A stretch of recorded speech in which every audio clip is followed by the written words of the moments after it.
Okay, so you've probably seen pictures exactly like these floating around the internet, right? On one side, you've got Tehran in the 1970s, and on the other, the 1980s. The story it tells seems super simple, super powerful, progress gets wiped out, freedom is replaced by restriction, all because of the 1979 Islamic Revolution. But here's what we're going to ask today. Is that really the whole story? In this explainer, we're going to dig way past the headlines, past those viral images, and look at the actual numbers. Because what they reveal is a story about women's lives in Iran that's, well, it's a lot more complicated and honestly full of contradictions. So let's dive in. All right, so part one is all about these two powerful images. This one, history, these pictures, they really do represent two totally different ideas of what progress looks like.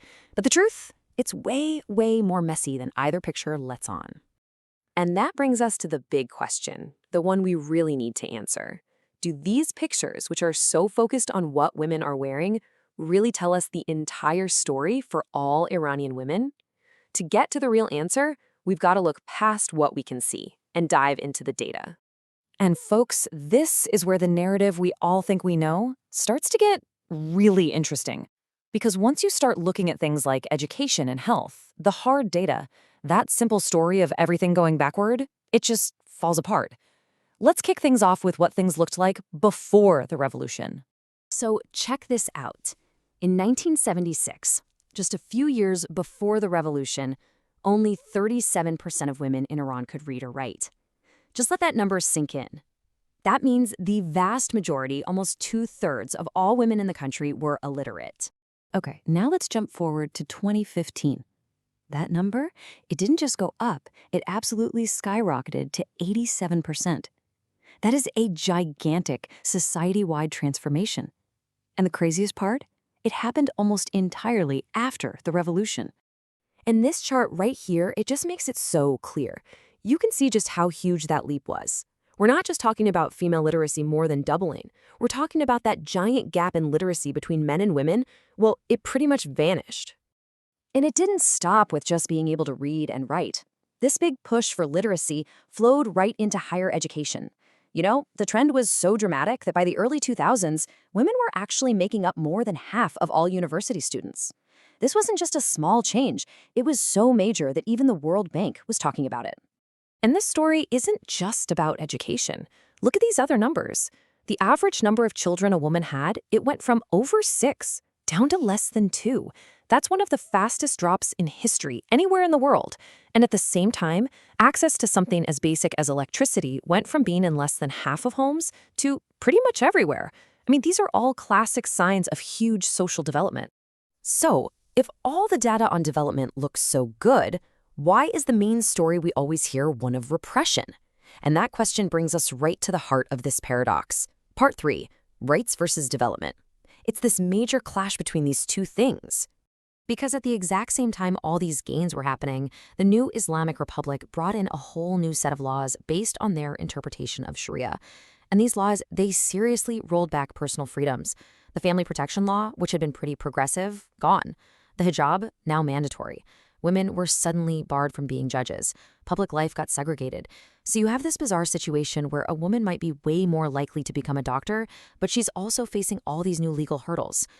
And right here, this is the paradox boiled down to its core. On one side, you have these incredible social gains, higher literacy, more women in university. But on the other side, you've got major legal losses, mandatory hijab, unequal inheritance. It's like two completely opposite things were happening at the exact same time, in the exact same place. You can see this paradox in the workforce, too. Now, the total number of women working didn't actually shoot up, but the kind of work they were doing, that changed completely. Think about it. Before 79, a working woman was often illiterate, maybe weaving carpets in a rural area. After, because of all that education, you see women in all sorts of different educated professions. So, how on earth do we make sense of all this? It feels like two totally different stories. Well, the key, it seems, is realizing that we're talking about a tale of two Irans. The pre- and post-revolution eras, they really benefited two very different groups of women. And this comment from a Reddit user, Radio Free Cascadia, just nails it. They say, the pictures and stories of Iran pre-revolution is basically limited to the urban middle and upper class in Tehran. That's the key. That popular image we have of a liberated Iran before the revolution, that was the reality for a pretty small group, the wealthy city-dwelling elite. For them, yeah, the revolution was absolutely a massive loss of freedom. But what about everybody else? See, for most women, especially those living outside the big cities, the Shah's whole Westernization project just hadn't trickled down. Get this. In 1977, if you were a woman in a rural area, the literacy rate was just 17%, a tiny fraction. Now, flash forward to 2017, that number, 17%, jumped all the way to 73%. That's more than a fourfold increase. And that right there tells you who really benefited from the new government's focus on education and healthcare. It was the women in rural areas, the more conservative parts of the population. And here's the really fascinating reason why this happened. When the Islamic Republic came in, society became Islamized. Now, a lot of conservative families had been suspicious of the Shah's secular schools. They saw them as, corrupted by the West or West-oxified. But now they felt the new system was culturally safe. So for the first time, they were willing to send their daughters to school. Even though it was restrictive, it felt familiar. All right, so let's tie all of this together. Part 5. What is progress? Because when you look at all these different pieces, you realize the picture is anything but black and white. And it really forces you to stop and think, what do we even mean when we say progress? So to sum it all up, here's the Iranian women's paradox. That simple story we started with, it's a huge oversimplification. Yes, social indicators like health and education shot up after 1979, and that was a massive deal for rural and conservative women. But those gains happened at the exact same time that legal rights and personal freedoms were taken away, which hit women in the cities the hardest. It shows that progress wasn't one single experience for everyone. It was completely different depending on who you were and where you lived. And all of this leaves us with a really tough final question. How should we measure a nation's progress for women? Is it about literacy rates and having a doctor nearby? Or is it about legal equality and the freedom to choose your own path?